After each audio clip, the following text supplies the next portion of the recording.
Welcome everyone to episode 43 of What's That Sound podcast. My name's Stu Watts and today I interviewed Emily Hopley, who is an engineer, producer, mixer and an artist from Brisbane. She's currently down in Melbourne recording some new tracks with her band, and so she awesomely dropped into the studios and we had a great chat today. In this episode, we talked about the importance of having support and being part of a community, as well as giving the artist a very quick impression of what the end result is going to sound like during the recording process, and also setting good time boundaries so that you don't burn out. For all that and heaps more, stay tuned.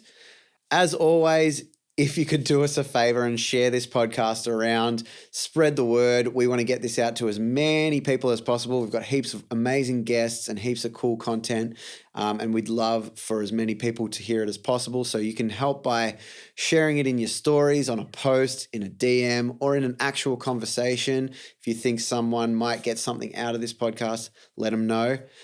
Make sure you stay up to date by hitting follow or subscribe on your favorite podcast platform.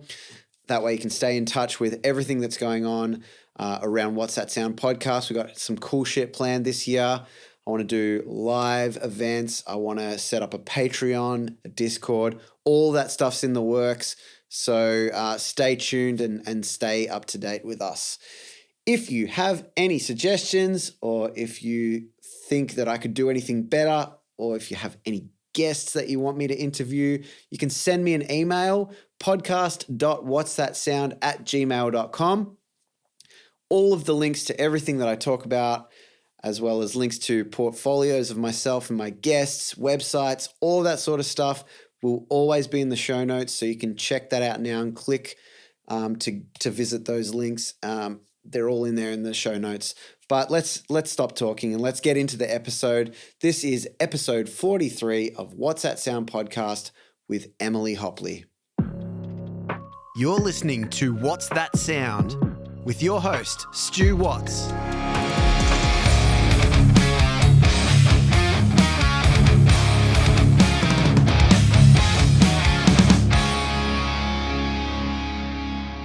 What's going on, everyone? Welcome to another episode of What's That Sound podcast. My name is Stu Watts. Today I'm here with Emily Hopley. Emily, welcome to the podcast. Thanks, man. Good to be here. It's great. You're down from Brisbane. Yeah, I am. Gold Coast? Brisbane? Brisbane. Yeah, I'm from the Gold Coast, so. Yeah. It's nice being in colder weather. It's been horrific up there. Yeah. Last few days have been good. Anyway, we won't talk about the weather. We're here to talk music. Yeah. All right. Well, tell us a bit about yourself, what you do in the industry. Yeah, I am a audio engineer, producer, and mixer. Been in studios since I was 15. Yeah, sick. Yeah, so I started at a local studio called Big Note Productions on the Gold Coast, and got my sort of start there, learned how to manage a studio and started getting on the tools, and the folks who owned that were kind of mum and dad type, and it was great. And it was an awesome experience. And then went to uni.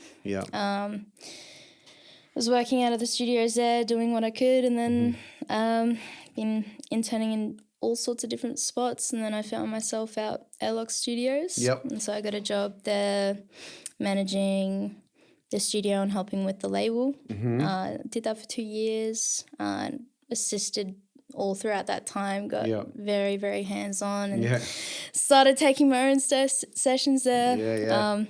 And it's kind of been like that ever since. So then I've done a residency. And it's pretty like traditional-ish. Well, it's non-linear, but it's kind of a traditional-ish if you look at the music industry these days.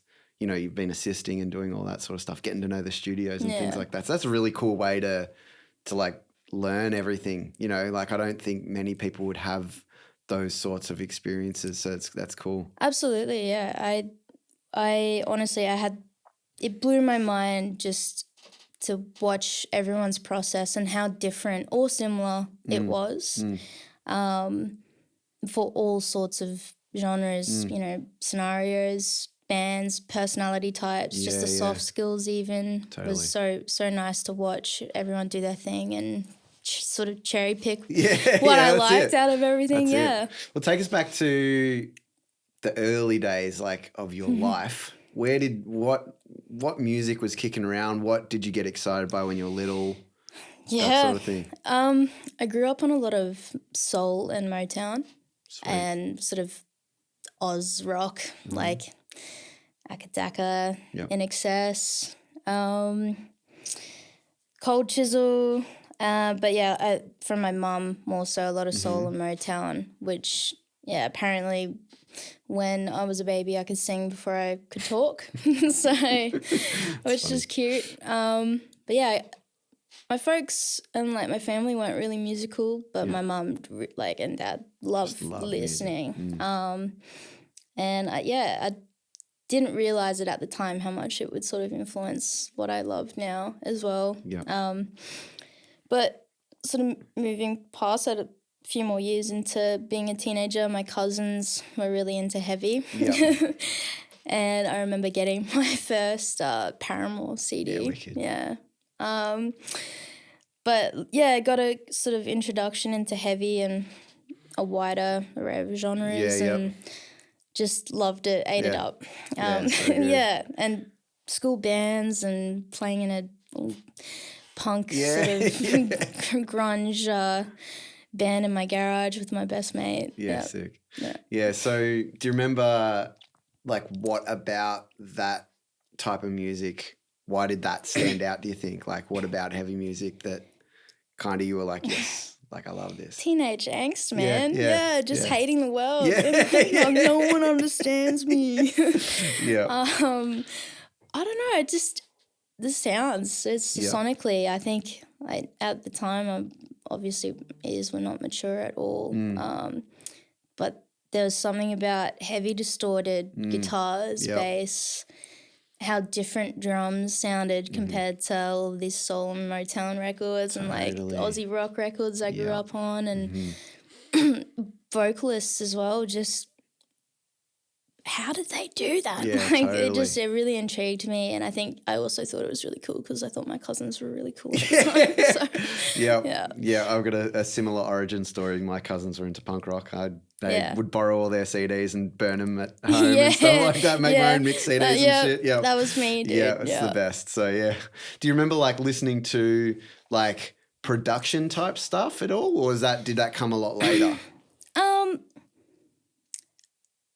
No, I think it was natural that I was already listening to it, you know, the radio being on, Triple J being on, or Friends at the time. Media I was always surrounded by it. So I did get an intro to that. I think I didn't gravitate to it as much. I do now. Like I have a far more eclectic taste, and good music intrigues me. Doesn't matter what style it is. My personal preference is a different thing to my appreciation of well-made music. Yeah, it's a good point. I think when you, I don't know, it's hard to say because everyone's different, but you would think that once you start working on music, especially in Australia where there's not heaps of the one genre, right? Like, so, you know, you find a genre, there's probably in the one city, maybe 10 bands. I don't know, maybe 20 that are actually going to work hard and do something. So you kind of have to work on all these different genres. So you have to kind of get an understanding or an appreciation for why that sound is the way that is and why they approach music in this way. Why do they songwrite that way? That sort of thing. I think you naturally, when you're working on all these different types of music, you have to kind of unpack all that sort of stuff. Absolutely. I mean, it's expression, it's vulnerability from the artist, and if you don't understand where they're, or at least try to understand where they're coming from, like it's a bit of a barrier. I feel. I think it's a really important aspect of what we do. Yeah. It's trust as well. You know, feeling like heard from the artist or understood. Yeah. Totally. Yeah. And trying like figure out like where they're coming from with their art, like what makes them make what they make. Like, if you and you don't have to know everything. Like, it's not like, oh yeah, yes, I know that. Or it's like, no, show me what that is. I've never heard that before. And like, oh, this is cool. Like, never would have thought to do that, or never would have thought to do this. 100%. But I guess tell us a bit more about, going through all those different studios. What were the kind of things that you would cherry pick, and were there also things that you were like, oh, I don't like that as much. I'm maybe not going to focus on that area or something like that? Yeah, there's a lot. Yeah, totally. One that definitely comes to mind, I remember a session where I had to take the reins because the engineer was sick. Mm-hmm. And I was really new to airlock. Mm-hmm. It was the biggest studio I've ever worked in. And so I had to take the reins. And I remember just trying to get them to do takes, and I'd bring them in too soon. Okay. I remember that, and it kind of disrupted that workflow a little bit, which I was like, that's a bit of a fail, but that's okay. And I took note as to, in later sessions, as to what the engineer was doing and how long he'd wait, or what would be indicators of, all right, come in and have a listen. And soft skills, 100%. Yeah.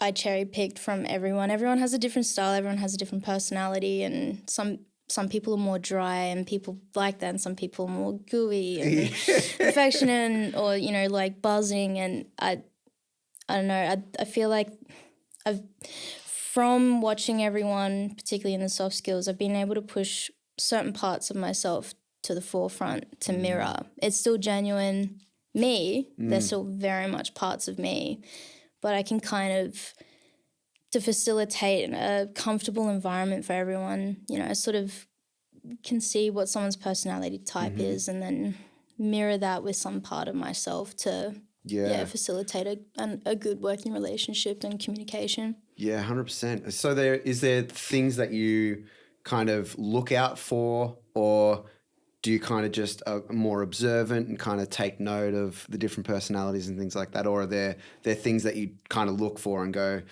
do I need to make this person happy? Do I need to, I think the biggest thing I do actively think about would be, how do they take criticism? Yeah. Yeah. When we're doing takes, or we're in pre-prod, or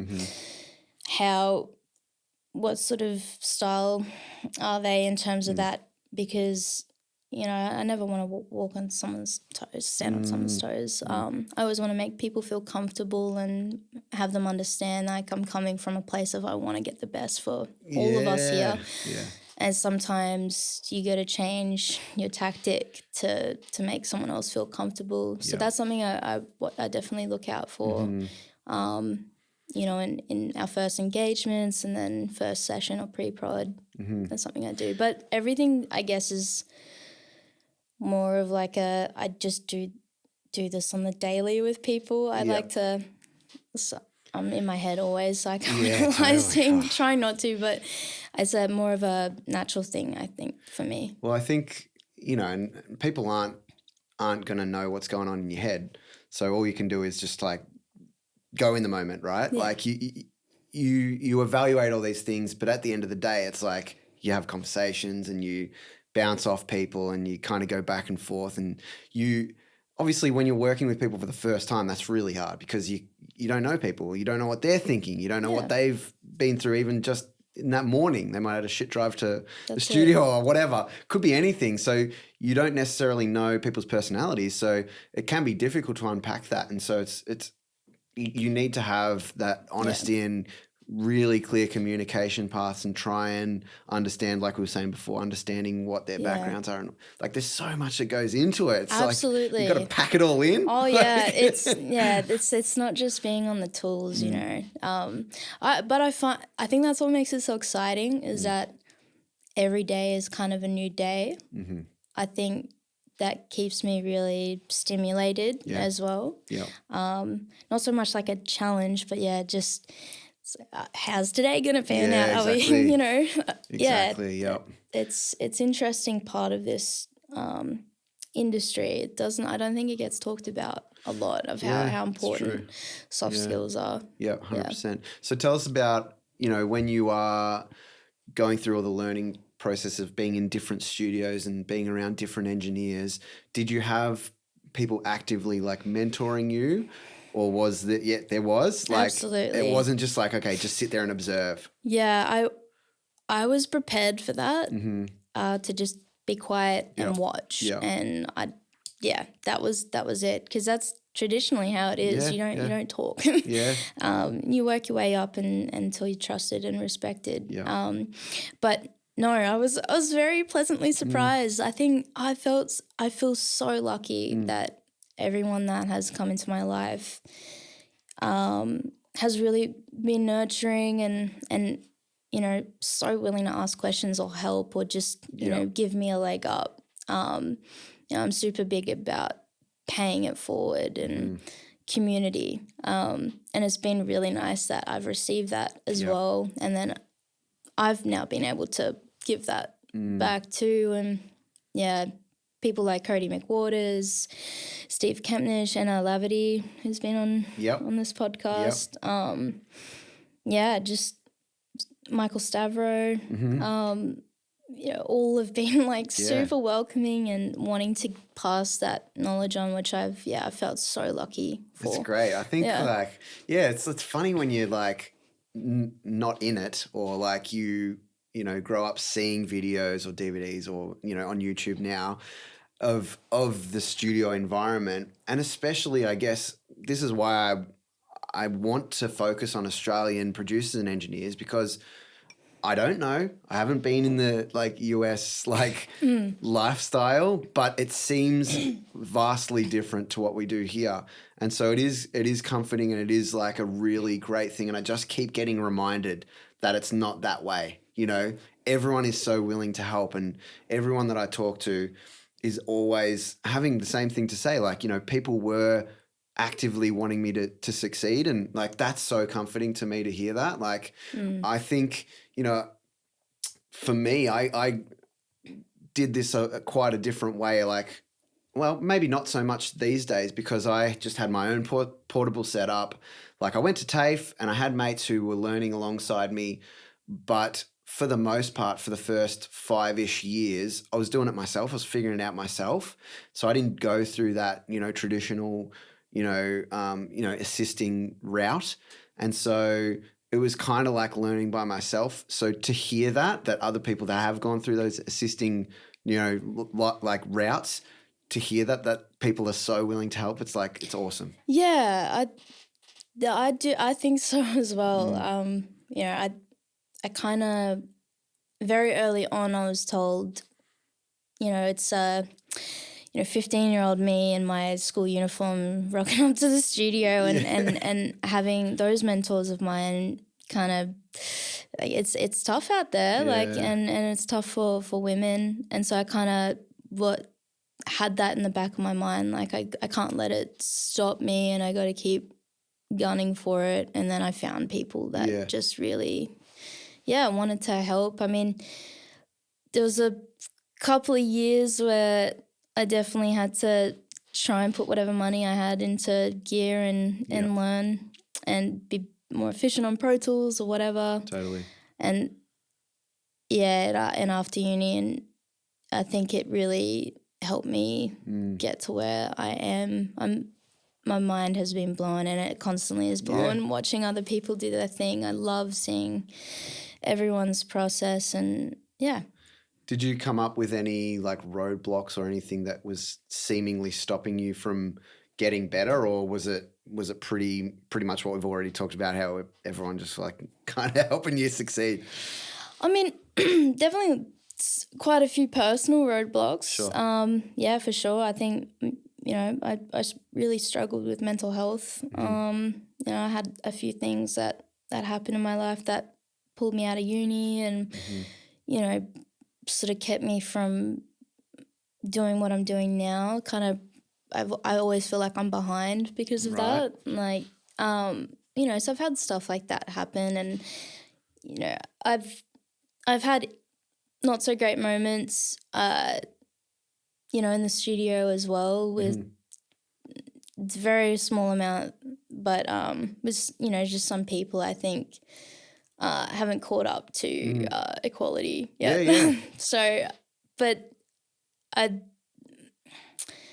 don't know. I've had this immense hunger and fire and drive. I think because of what I've been through, that I was just like, fuck it. I'm not letting anything stop me. Like, fuck it. I'm doing this till I die, kind of thing. I've never wanted to do anything else. Yeah. It's been this for years.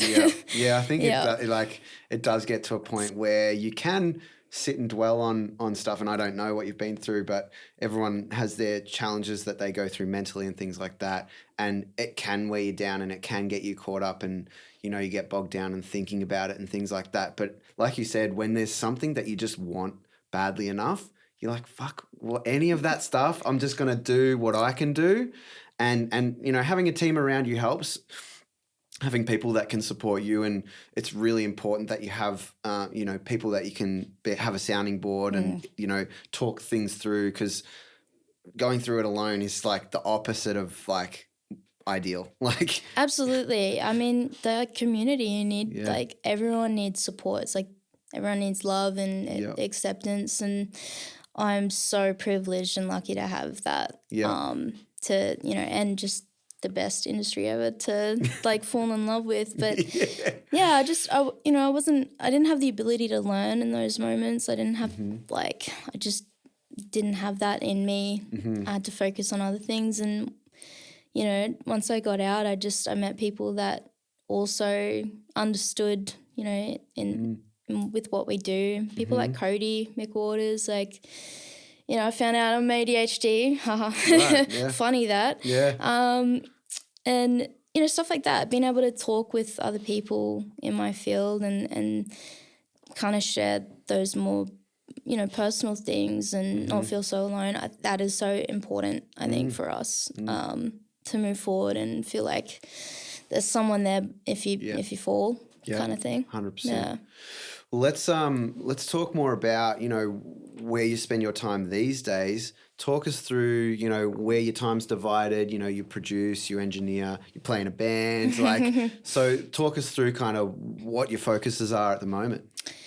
You mentioned the band. So, the reason why I'm here today is because, Upsetter is my band. I play with Jasper Webb. Brilliant front of house sound guy. The best. Cool. Music's great, by the way. I'm a fan. Thank you so much. I'm going to dig in a bit more. Oh, thank you. It's right up my alley, so yeah. Thank you, We had a lot of fun. It's funny, I met Jasper while him and our former drummer Baz were recording it at Airlock. That's when I met Jasper, and I was a part of that whole EP process, even though I wasn't in the band, and then I joined. So it still really feels like I had it's mine as well to put out, and that was a great experience. That's awesome. But we're down here tracking for our next project. We've got a couple of tracks. I'm very, very excited. It's been very weird being produced, but Chris Lalick is doing a phenomenal job. It's been very cool to watch him do his thing. So been focusing on that. I'm not sure when this podcast is coming out, but it'll be a few weeks from now, I think. Okay, so we'll may have finished by then. In a couple of days we're announcing that we're going on a bit of a tour with Stepson and Heist. Nice, we'll be going like along Adelaide, Melbourne, back up, and then we'll do sort of central Queensland and WA, sort of like next leg of the tour. So we're excited for that, trying to gear up for that. I'm lecturing at the moment. So I've been lecturing at JMC and SAE. I just started at SAE. So that's been nice. Unbelievably fulfilling to do that. I didn't realise how much I would really love it. But it's been a phenomenal experience doing that. And just, I don't know, being someone that I wish I had in uni as well, I think has been really nice. And then I've been absolutely slammed with a couple of projects, which has been so fun. So I'm working on an album with an artist called Amela. And you had Josh on here. Josh Beatty, Josh Beatty. Shout out to you, big fella. That's been phenomenal. everything's all organic. I got to track a string quartet. It's just, I've been phenomenal players on this record. I'm so excited to get the tracking done and get to mixing. And was mixing I did a project last year with a 10-piece jazz band called Tina and the Eternatinas. What a name. It's great. And it's just stupid jazz fusion stuff that I'm in love with. Awesome. That was a lot of fun. We did 3 days and we got 8 tracks done and sort of filmed things. So that'll be coming out once I'm finished the mixes and that. Sweet. And lots of bits and pieces. Sounds like it could be an interesting project to mix. Oh, I'll show you something after. It's fun. It's one of those mixes that's going to be, I feel like, more of a traditional mix, which I'm excited for. Yeah, sweet. Well, talk us through your process, like in both, when you're tracking and producing, and then we'll talk about mixing later. But talk us through, like, what are your focuses? What things do you make sure you nail when you're producing and engineering? Something that I didn't focus on heaps in the past, because I was always an engineer. I wasn't a producer or mixer. I've only, I guess, people have given me the title in the past couple of years. Cool. Love it. So back in the day, my focuses weren't sort of on production, but now it definitely is. I think the song comes first and foremost, because you can have a song that's badly recorded and badly mixed, but it will still shine through that if it's a good song. So I try and make sure, I definitely like to have pre-production if I'm producing, and get in the room with the band or the artist and go from there. I like being sent demos, phone recordings, whatever they have, and just sort of making a few notes and having a good listen. And if I'm not familiar with the genre, it's not something I've done heaps, I definitely go and have a look and have a listen. Sounds and do some critical listening. And just sort of figure out what makes this thing tick sonically, but also arrangement-wise. And from there into the studio. So I think because of how many different genres I've been exposed to at Airlock, and I don't like being pigeonholed, so my process changes all the time. Great. It needs to. So in what ways? Well, sometimes I'm live tracking. It's like that jazz band. It's jazz. It's been composed already. It's they wouldn't be able to play it. It's all there. Yeah, that's it. It's all there. It's just making sure I'm capturing it very well. And for that Tina session, I made it was a very big effort. For something like that, I had a plan. Sometimes I like not coming in with a plan, but that I was very methodical with what I was wanting to do there. There was a full percussion setup and brass, keys. So I spent most of that first day just really digging in and kind of getting it to where I was happy, and then set. And do you use a lot of outboard gear as well, or is it mostly just mic placement, that sort of thing? Mic choice. I do. I have been changing that up recently. I had I assisted for someone that really kind of highlighted a few techniques for me with getting it right in the room. And so I've been playing a lot more with balancing microphones in the room, a hell of a lot more. And, particularly for jazz, I mean, it's not about sourcing things up and, vibe. Clean recording can be really difficult. So just working on my technique with that, with the strings with the mellow as well, that was I was very happy with that. I was it really came to life, and it was two slide EQ moves. That's it. Beautiful. So trying to do that, get it right in the room, and then if it requires extra stuff, I definitely use outboard. Airlock has a great selection of gear Yep. that I've been very used to now over the past couple of years. Yeah. But I also am a hybrid person. Yep. I think hybrid all the way. There's beauty in both and Use using cases for both. everything, yeah. 100%. I know some people are one way or the other, but I'm dead in the middle. Yeah. So it honestly depends. For anything that's like kind of raw live drums, like I definitely like giving it some. Yeah. I don't know. Have a look at the gear on Airlock, and that's what I use. That's what I use. In different configurations, different chains. But yeah. Hey, thanks so much for listening so far. There is plenty more to come, so don't go anywhere. I just wanted to let you know that this podcast is made completely independently by myself with no sponsors. So if you like what you hear and you would like to show your support, you can send a donation to the PayPal link, paypal.me/whatsthatsound. The link is also in the show notes. Thanks so much for your support, and let's get back to it. Definitely in love with using the console there. Sick, man. I wish this is digital, but does me right. But I would love to have some like nice bits of kit in my. Money's a factor. And tactile, right? There's something ooga booga about. Oh, I push this fader up and this happens, and I turn this knob and this happens. So you become part of the process. Like you actually become you're the instrument of like controlling what it all feels like, and 100%. It's so important as well to be able to and. Having templates and stuff set up, if you don't have the access to the outboard gear and stuff, will assist in this. But giving the artist a really clear snapshot of what it actually feels and sounds like, not being like, oh, I'll worry about it later, because it doesn't give them much confidence in like the sounds that you're capturing. Because sometimes mic position and stuff will sound strange. Like using a weird mic in a weird location, it'll be like, that sounds like shit, but it's like, I know what it's going to sound like, but they don't.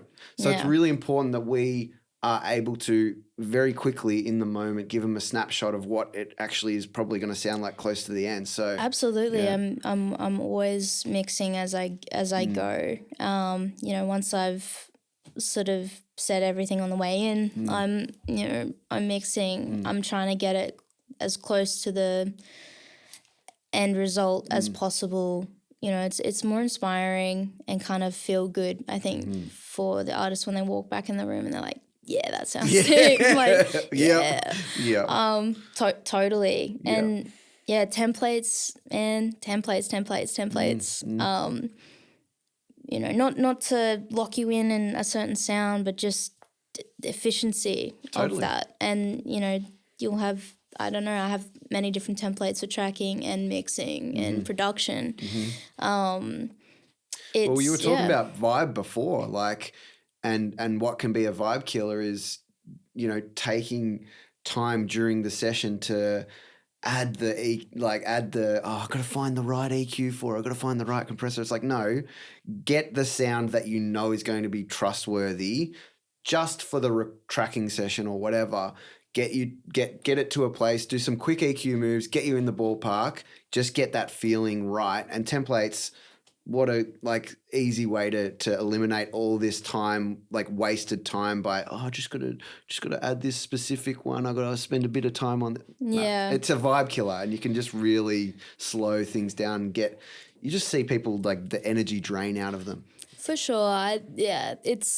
It's a balance game with that. I mean, you do have to work quick. You have to, when, I don't know, laptop producers can make it happen very, very quickly. You gotta compete with that in large format as well and get it done. But I think I've noticed a lot of people are also a little bit on committing on sounds, and I think my experience with Airlock and having to get this single done in this day, get it done. Yeah. It's taught me to commit, and I've been learning ever since all the mistakes I've made, and also how to not cover it up, but either reinforce it or, you know, how can I manage it and fix it in the mix process. Yeah. And mixing has informed my engineering a lot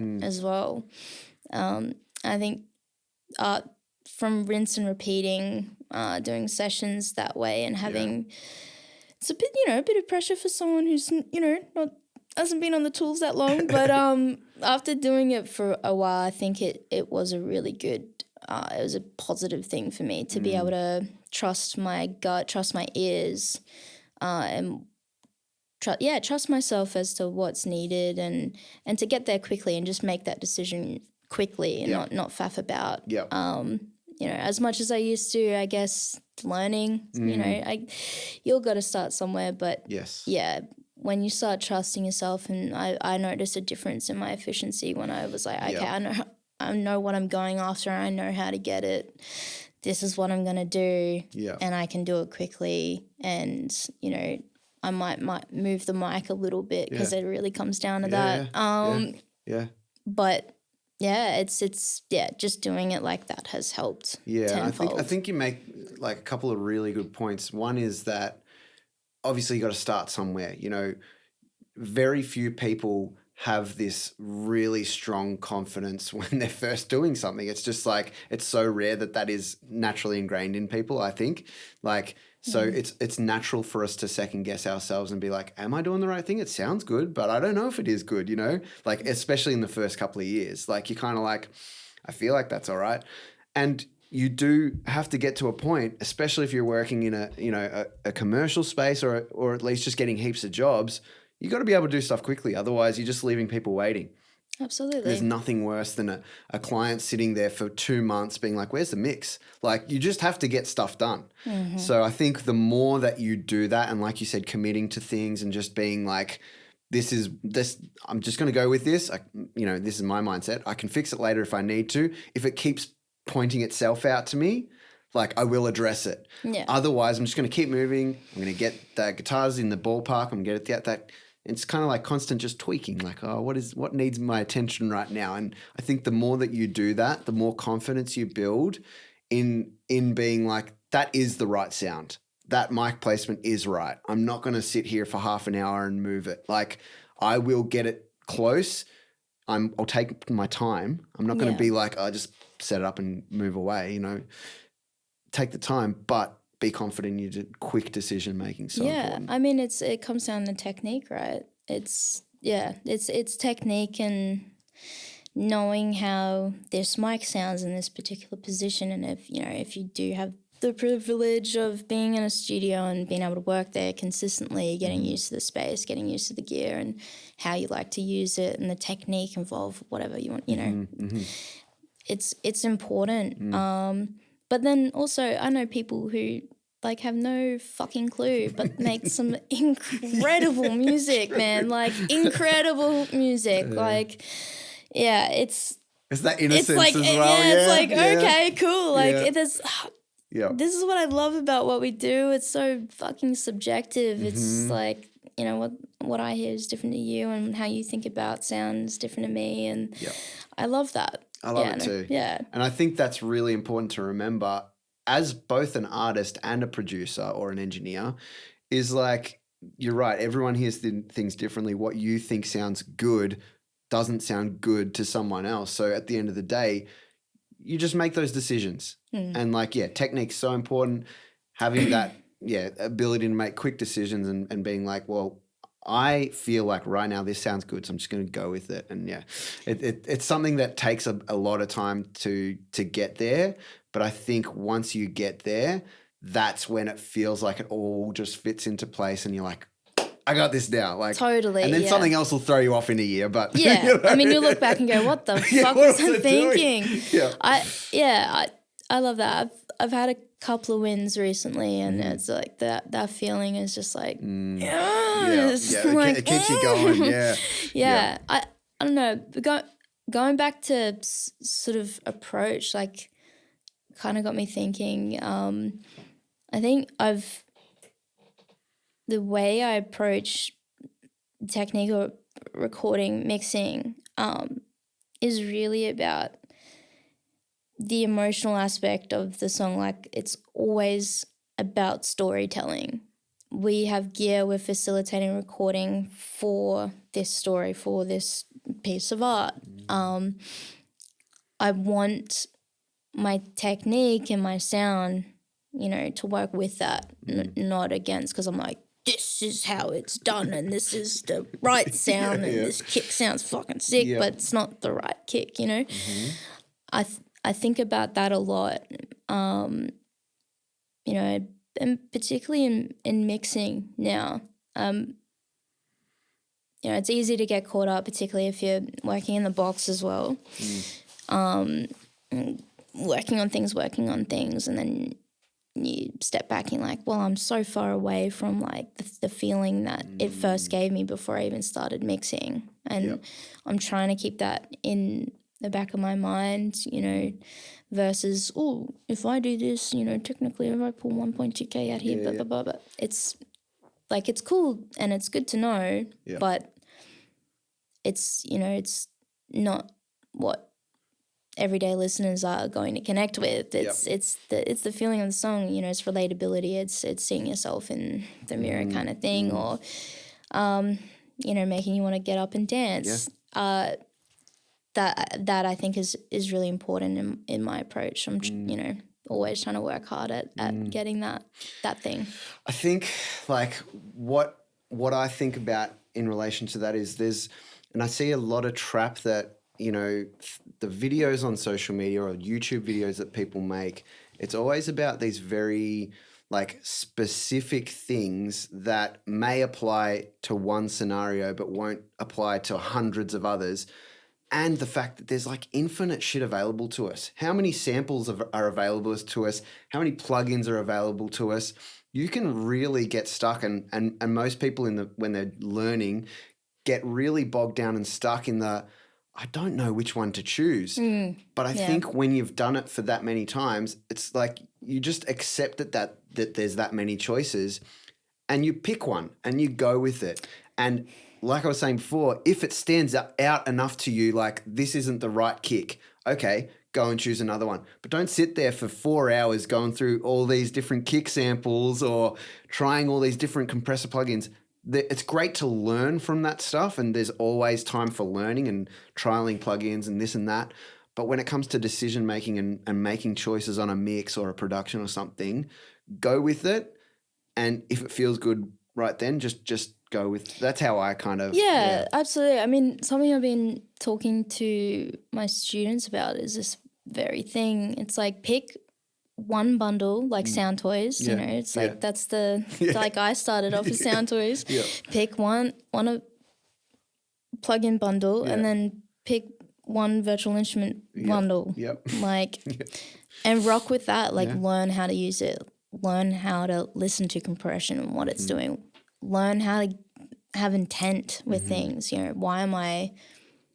why do I want to compress this signal? Like, is it because I think I should, or is it like there's an actual like purpose. Legitimate reason and purpose, is it musical, is it not? Like the intent behind things. I mean, I love when I buy, if I buy a new plugin, like presets are great to learn how to use something and fucking YouTube and Google, but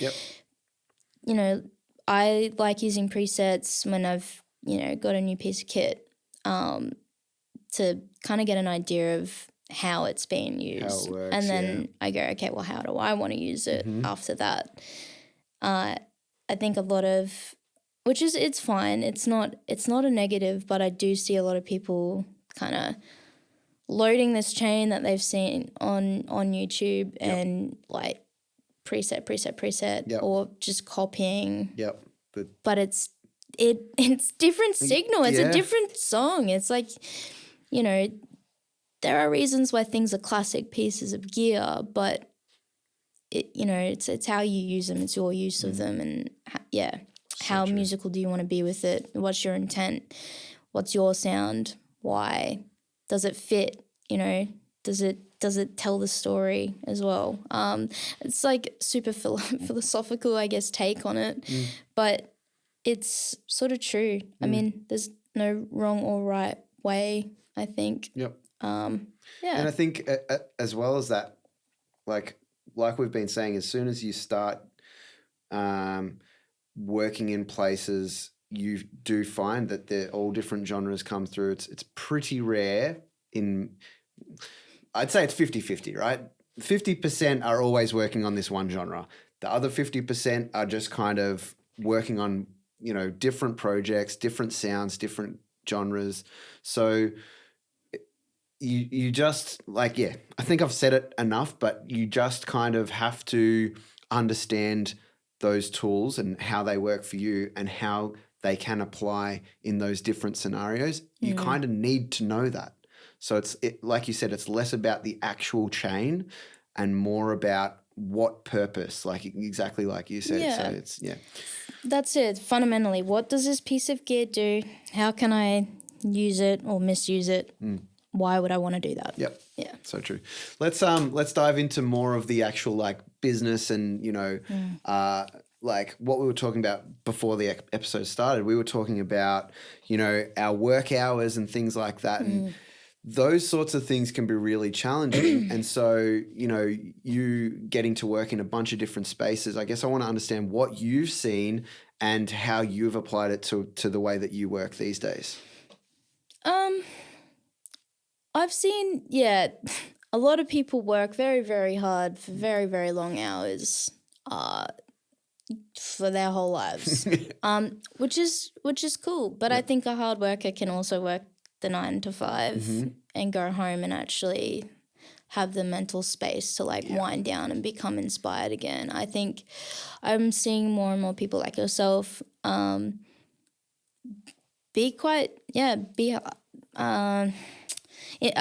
stricter. Thank you. Yeah, be stricter. Implement that. That's how I see myself.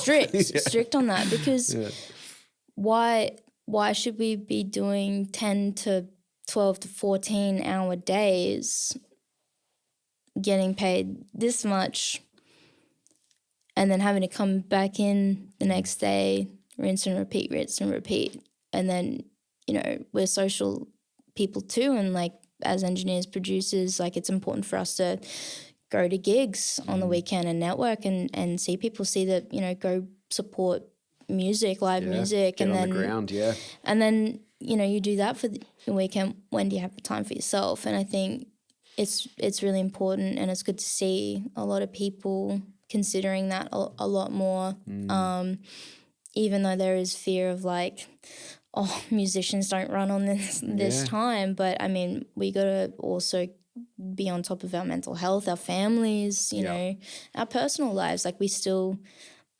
Music is not everything. Our job isn't everything. We are more than that, and it's important for us to keep inspired by having a life. And I'm trying to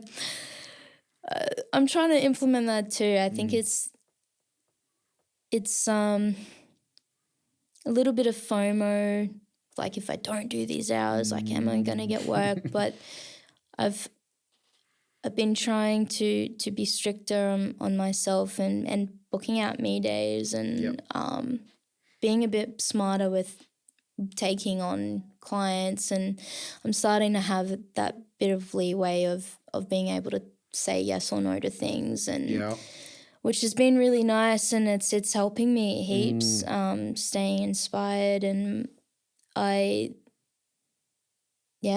think it's really important that we start adopting that as a whole.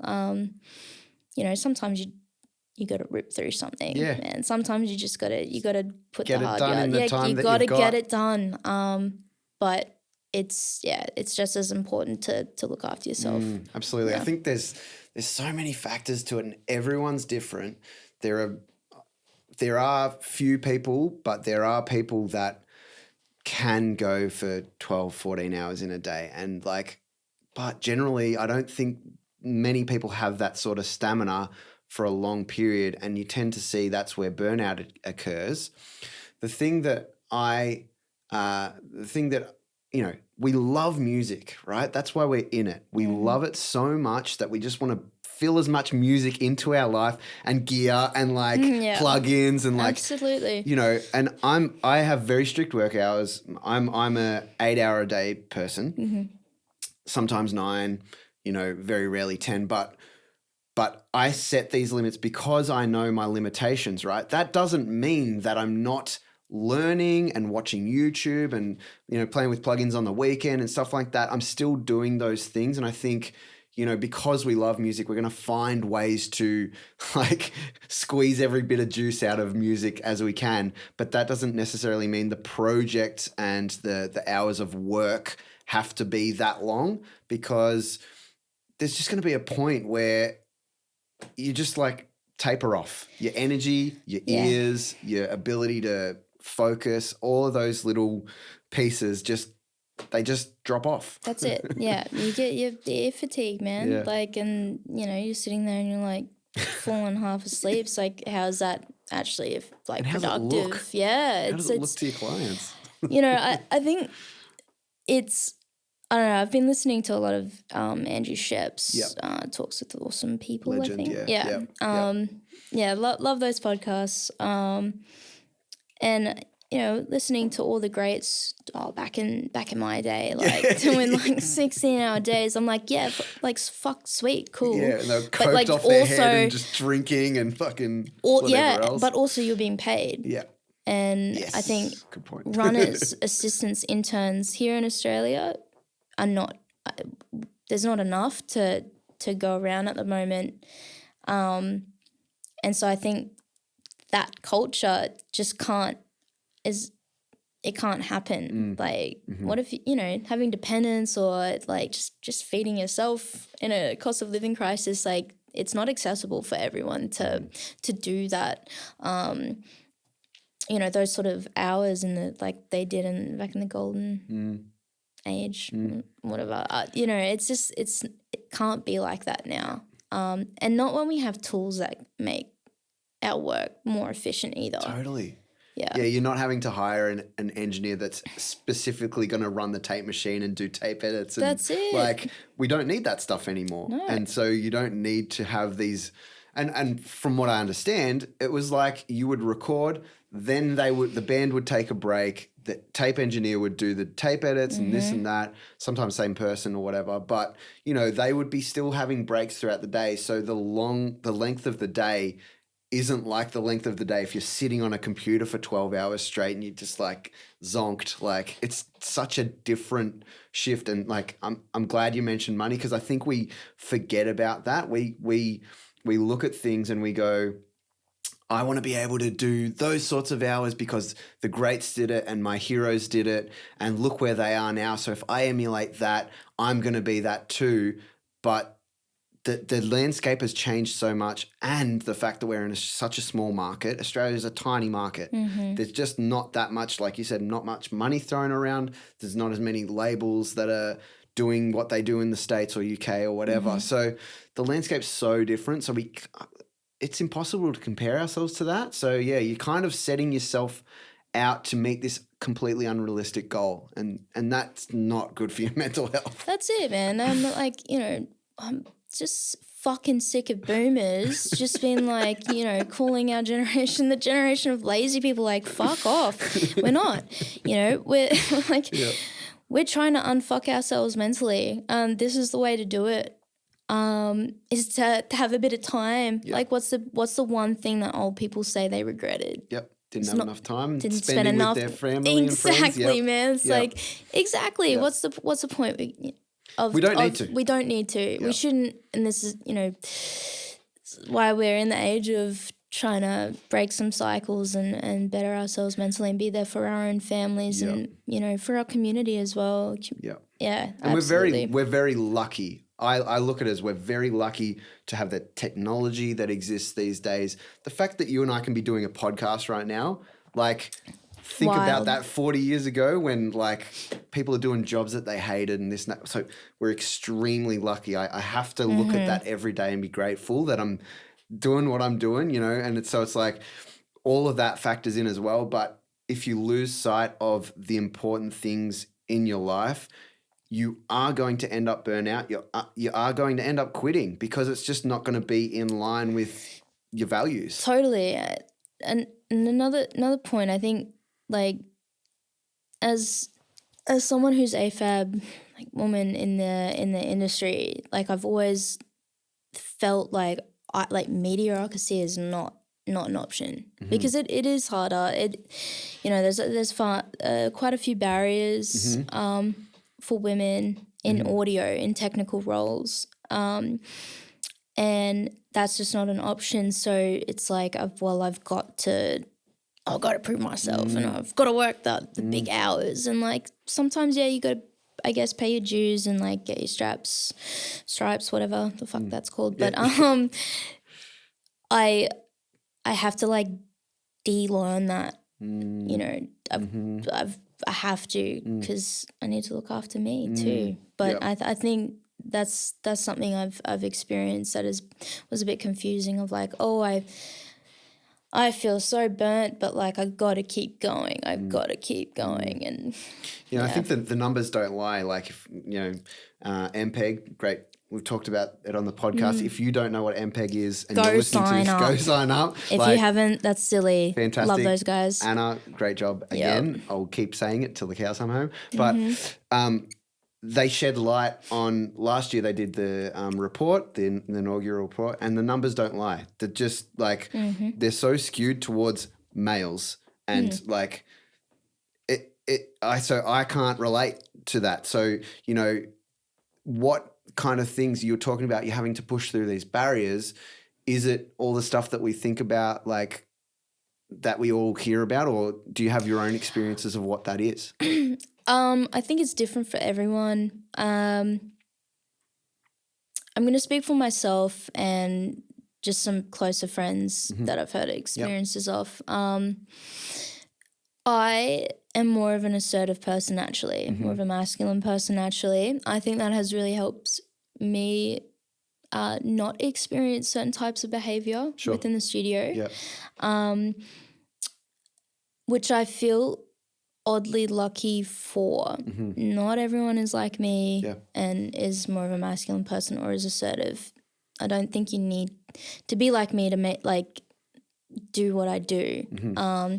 I have, many friends that have told me some horrific stories of, trigger warning, but sexual abuse, harassment, bullying in the workplace. But it's not just like those big obvious things, I guess, that do happen. It's on like such a boots on the ground, like on a tertiary level of, things that I've seen and I've experienced in uni.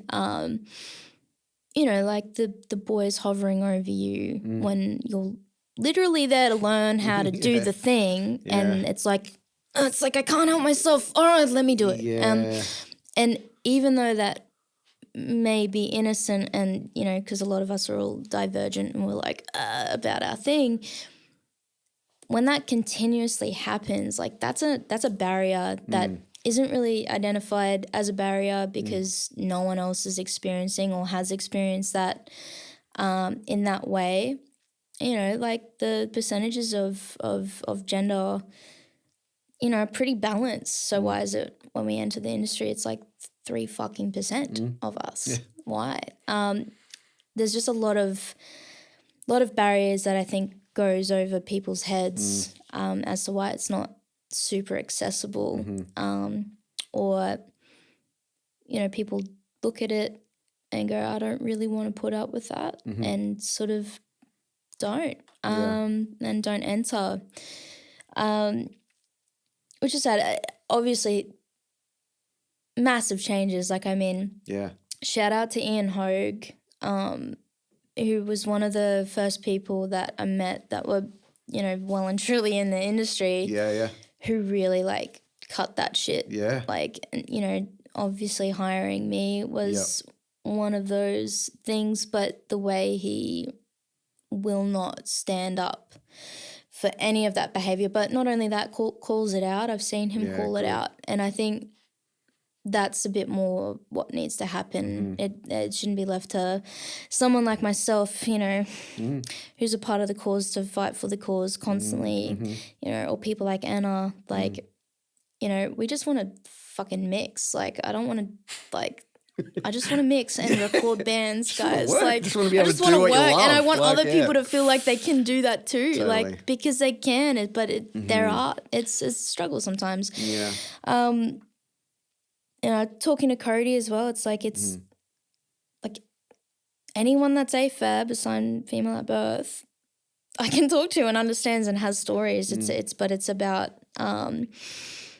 you know, the guys of our industry also like being a bit more active about it, and you know, not like, well, I didn't get any applications from women to intern. It's like, fucking look a bit harder, or like actually seek that out, or save space, you know, hold space for that shit, because that's how it happens. A bit of equity for equality to happen. You know, at the end of the day, it should be about if you can do the job the best or you're fit for it, but the opportunity to enter spaces and to have the start like I've had, that's where needs to exist more. That needs to exist more, for sure. Totally. I love it. Well, let's start to wrap it up. In terms of like what like the near future holds for you, I know we've been talking about your band, we've been talking about the projects you've been working on. What do you think your focuses are going to be in like the next year, 2 years? A few things. Definitely something I've wanted to do since I was a little wee fella was travel. So I'm really, really keen to travel. Sweet. Really keen to go to the UK. Nice. I love jazz. Would love to experience more of that side of our world. You know, the Brisbane engine scene is like, there are some beautiful players, beautiful bands, just killer people out there. Awesome. Same here, but there's this UK sound that I just love, and I want to experience that and see if I can wriggle my way. You have to school me on it. I have no idea. So you'll have to show me some shit. I will, I will, for sure. I mean, cool. green tea pangs, sick. But nice. I want to do a bit of that. I'm keen to finish up the album project with Mela, and hear that come to life and put that out there. I think, just incorporating more travel. You know, I'm going to have to with Upsetter, and I'm kind of building my rig at the moment for van life, for on the road. Tour life, something else. But just integrating travel and more me time. But I'm keen to take on larger projects and dive into more genres and really, really starting to find people where I'm living at the moment that are into neo soul, jazz, R&B, the fusion of all of them. I'm unreal. Starting to work with that, so I'm keen to see what that takes me. Well, I think the cool thing with that is that there's, you know, that the ability to discover it is seemingly better than it ever has been. So should be pretty cool. And I haven't done that sort of travel in a while, but that sounds like so much fun to like just go to these hot spots and try and find that out. So that's sick. It. You might see me move here maybe in a year or two. Nice. Who knows? Last thing I like to do with my guests is find out your like best little bits of advice. Fuck, I stumbled over that. Best bits of advice, first of all, for producers, engineer types, and then for, you know, any artists that might be listening. Attack and release time on compression, if you get that right, it's really fucking awesome. Trust your ears, you know, actively listen to things. Keep maturing your ears. I guess for the more techie side, as a more of a business or life mantra, pay it forward, and also if you fail to plan, you plan to fail. Yeah, love it. Awesome. And same for artists? I think same thing? For everyone, yeah. Cool. And That's true. be fucking kind to people, folks. Totally. I don't know. Yeah, no, good. Be kind. Love it. Well, awesome. Well, thank you so much for joining me today. This has been awesome. It's been great to meet you as well. Good to meet you too, man. Thank you guys so much for listening. It's been so good to see the support that I've been getting for this podcast. I do want to keep spreading the word. So if all y'all could do us a favor and share it in a conversation, in a DM, in your stories, wherever that might be, spread the word. We have amazing guests. I'm very passionate about it. So if you could do us a favor, and also, hit follow, subscribe on whatever platform you're checking this out on. You can stay up to date with everything that's going on. I've got some big plans for this year, so stay tuned on that front. But thank you again, and thanks, Emily, again. Thanks, Stu. Everyone gives Stu some love.